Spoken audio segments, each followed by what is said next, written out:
അമ്മാവന്റെ സപ്തതി ഈ നിൽക്കുന്ന കൊച്ചനിയന്റെ അടിയന്തരം ഒരുമിച്ചുണ്ടിട്ട് നീയൊക്കെ അടങ്ങും അല്ലടാ ചേട്ടൻ കഴിവറ പോലെ. അനങ്ങരുത്. കൊച്ചുവിന് നേരെ കൈയൊക്കെ വന്നിട്ടുണ്ടല്ലോ. വടക്കൻ വീട്ടിലെ IAS ആണെന്ന് പറഞ്ഞ് നടക്കുന്ന നിന്റെ നാക്ക് ചവിട്ടിക്കൂട്ടി അണ്ണാക്കി തിരികെ ഞാൻ. നീ ഇതിൽ ഇടപെടണ്ട.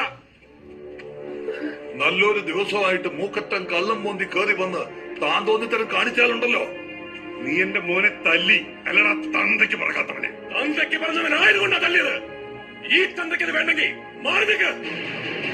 അങ്ങനെ എല്ലാരും തല്ലി ആണത്തം കാണിക്കാനാണെങ്കിൽ അത് നീ എന്നെ തല്ലടാ. കൊച്ചിനെ നിനക്കെന്താ ഭ്രാന്ത് പിടിച്ചോ? ഭ്രാന്ത് പിടിച്ചതല്ല, പിടിപ്പിച്ചതാ. ഈ നിൽക്കുന്ന അപ്പന്റെ ആ നിൽക്കുന്ന മോൻ. കാണണോ അമ്മച്ചിക്ക്?